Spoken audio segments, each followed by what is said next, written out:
My own son, the boy I raised, looked me right in the eye and told me to get out of his house.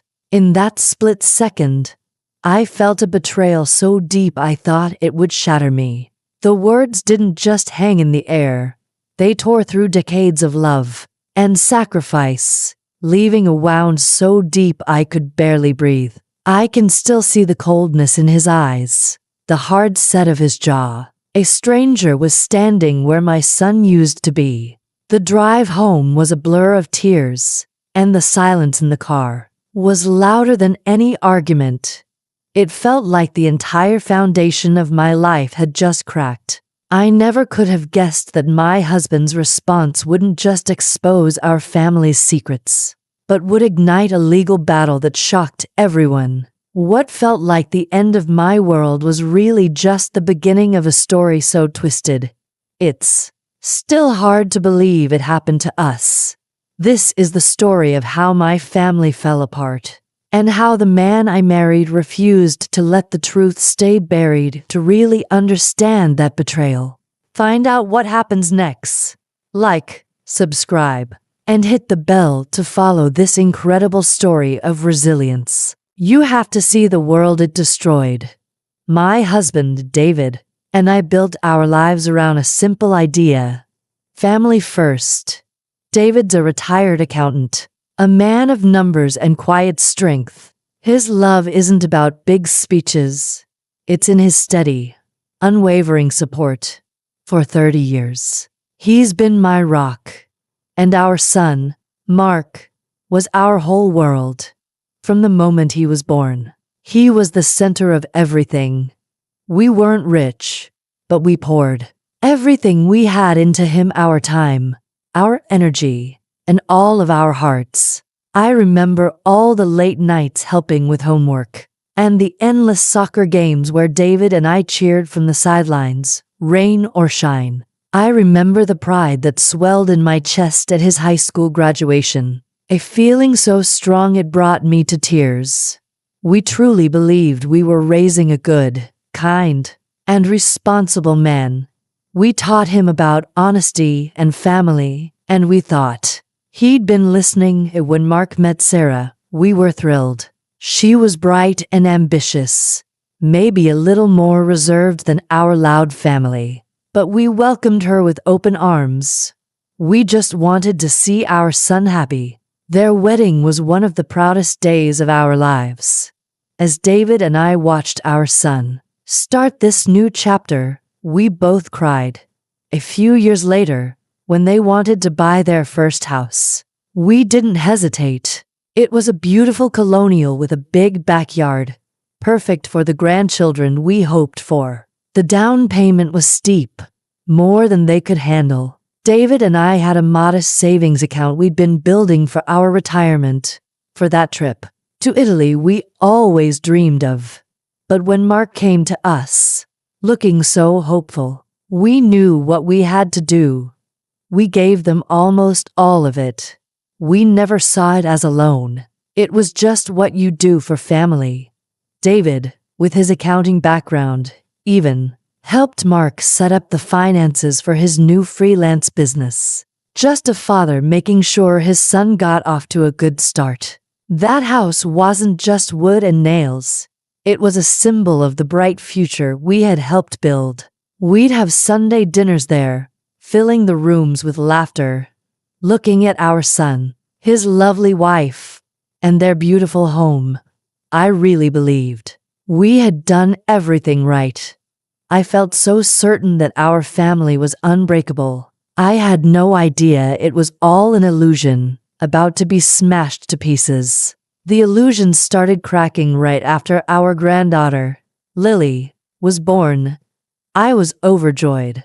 Holding that tiny baby felt like a gift. I offered to stay with them for a few weeks to help out, to cook, clean, and let them get some rest. It's what my own mother had done for me. At first, it was wonderful. But then, I started to notice a change. Mark, who'd always been so open with me, grew distant. He seemed constantly stressed, his eyes always glued to his phone. If I asked about work, I'd get one-word answers. A wall was going up where there used to be an open door. Sarah's politeness turned icy. My suggestions for the baby were met with tight smiles.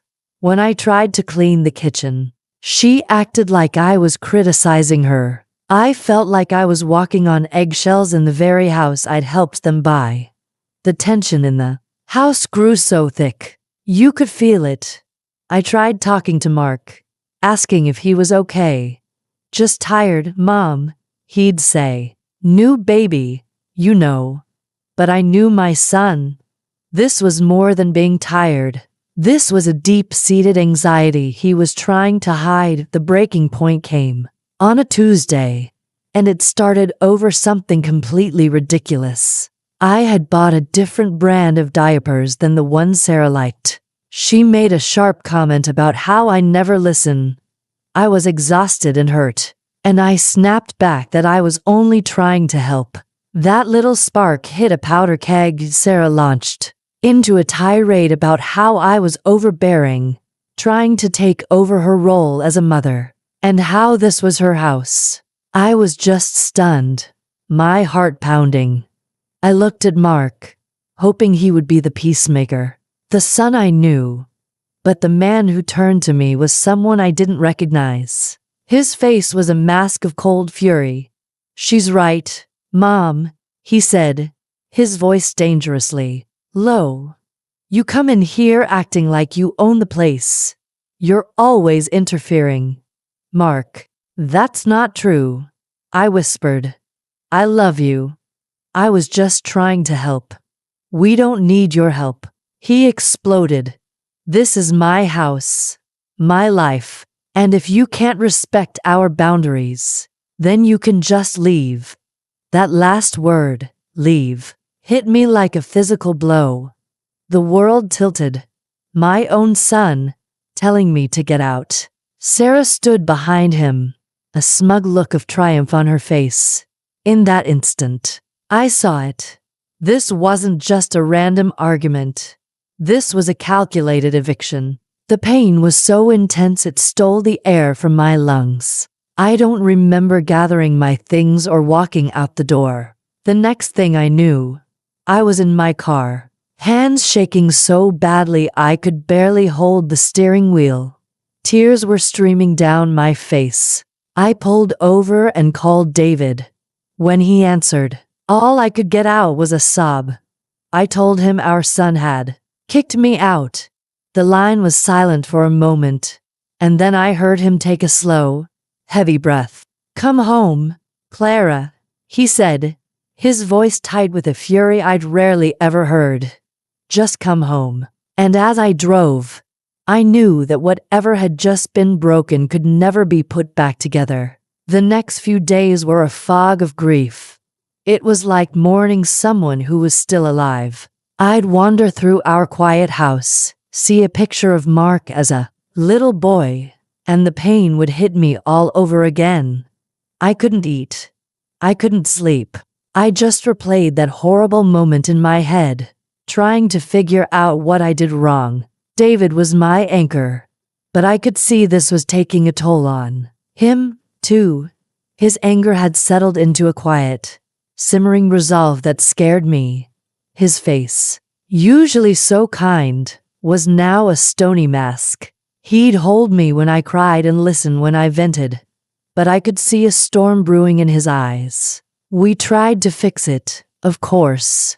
We called Mark, hoping he'd come to his senses, but the conversations were stiff. He just kept repeating cold, rehearsed lines about boundaries. It was obvious Sarah was in his ear, twisting our love into something ugly. Sometimes she'd answer his phone, her voice dripping with fake sweetness, saying Mark was just too busy to talk. The betrayal tore our whole family apart. My own sister took Mark's side. Maybe you were being a bit much, Clara, she said. Her words felt like another knife in my back. David's brother was furious on our behalf, but his angry calls to Mark only made things worse. We were becoming more and more isolated in our pain. Through it all, David grew more withdrawn. He'd spend hours in his home office with the door closed. I could just hear the clicking of his keyboard. I thought he was just losing himself in work, in the comfort of spreadsheets. When I tried to draw him out, he'd just pat my hand and say, "I'm working on it.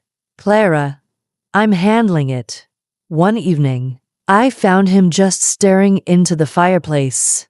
"This isn't right," he said, his voice barely a whisper. "This isn't about diapers or boundaries." He turned to me, his eyes sharp. "He's hiding something, Clara. Something big. A son doesn't throw his mother out like that unless he's desperate. Unless he's scared." His words sent a chill down my spine. I wanted to dismiss it, but deep down, I knew he was right. The sudden cruelty of it all, it didn't add up. I'd been so focused on my hurt feelings, I hadn't even considered there might be a colder, more calculated reason behind it. What was our son so desperate to hide? David's quiet work in his office wasn't about him grieving. It was an investigation, and it was about to bring everything into the light. About a week later, David called a family meeting. Not a negotiation, he said, but a final statement. He insisted Mark and Sarah be there, and my sister, too. He told them we were going to discuss the family's assets, including the house. The mention of money worked.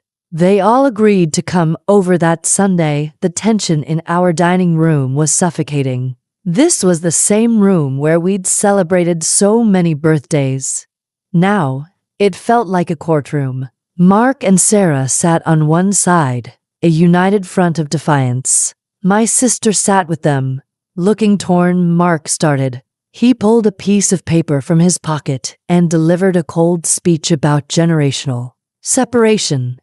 He talked about being grateful for our past help, but said it didn't give us the right to be in their lives. He never once looked at me. When he finished, the room was silent. Then David spoke. His voice was calm, almost unnervingly so. He reached down and placed a thick, black folder on the dining table. The thud it made seemed to echo in the room. "Thank you, Mark," David said. His eyes locked on our son. "Now, let's talk about the real reason we're here." He opened the folder. "As you know," he began, "I helped set up your accounting a few years ago. I kept passive access for tax purposes, which you agreed to. For the past year, I've noticed discrepancies." Sarah shifted in her chair. Mark's face went white. David continued, his voice steady as he pulled out the first document. "It started small, but then I started digging." He laid out bank statements and credit card bills in neat, damning rows. He explained how Mark had been secretly siphoning money from his business into a personal account. He had been lying to everyone about his income, drowning in debt while pretending to be a success. My sister gasped. Sarah just stared at Mark, her mouth open. But David wasn't done. "But that's not the worst of it," he said. He pulled out another document, a loan application. "You took out a second mortgage on your house 6 months ago. A big one. You never told us. You never told your wife." Sarah let out a small, choked cry. "What? Mark, what did you do?" Mark just stared at the table, trembling. Then came the final blow. David slid one last piece of paper across the table, right in front of me. It was a business loan agreement from 3 years ago, a very large one. At the bottom, next to Mark's signature, was my name, a perfect forgery of my signature. I just stared at it. I'd never seen this document in my life. "You needed a guarantor for a high-risk loan," David said, his voice now filled with cold fury. "So you forged your mother's signature. You made her legally responsible for $250,000 in debt, without her ever knowing. The room fell completely silent. The ugly truth was out. The reason Mark wanted me gone wasn't because of diapers. It was because his business was failing. The bank was about to call in the loan, and he was terrified that I, the guarantor he had illegally created, would find out about the fraud. He pushed me away to hide a crime Mark finally broke, burying his head in his hands and sobbing. My sister looked horrified. Sarah stared at her husband with pure disgust. I just felt numb. The pain was too big for tears. It was a black hole that swallowed every good memory and left nothing but a cold, empty void. David stood up. He looked at our son, not with pity, but with chilling finality. You didn't just tell your mother to leave, he said, his voice like steel. You committed a crime against her. So, here's what happens now. Our lawyer is filing a civil suit tomorrow morning to have that signature declared void, and to recover every dollar you've taken. This meeting is over. The storm in our dining room shattered what was left of our family. David was true to his word. The next day, the lawyers got involved. The process was brutal. Forgery is a crime, and the evidence David had gathered was overwhelming. The court case was swift. The judge ruled the loan guarantee was fraudulent, freeing me from a $250,000 debt that would have wiped out our retirement. Mark had to face the consequences. He was ordered to repay the money he'd hidden, and the bank went after him for fraud. The fallout was absolute. Sarah, horrified by the mountain of secret debt and lies, left him. She took baby Lily and filed for divorce. The beautiful house, our symbol of the future, went into foreclosure, and my sister tried to apologize. But the trust between us was broken. The family members who had taken Mark's side just fell silent. We had won the legal battle, but the victory felt like ashes in my mouth.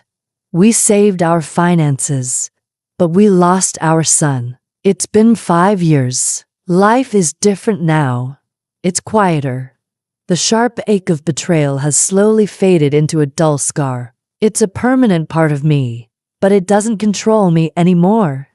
There are still moments, though, seeing a young family in the park, or a certain brand of diapers at the store, that bring a lump to my throat. Grieving a child who's still alive is a strange, complicated thing. I've had to mourn the son I had and accept the stranger he became. My relationship with David is stronger than ever. We weathered the worst storm of our lives, and we did it together. His quiet strength and his refusal to back down saved us. We finally took that trip to Italy, and in the quiet hills of Tuscany, we started to heal. We found a new appreciation for each other and for the simple peace of our lives. I have no contact with Mark. I hear things sometimes that he avoided jail, that he's working a menial job, struggling to get by. I don't know if he ever feels sorry.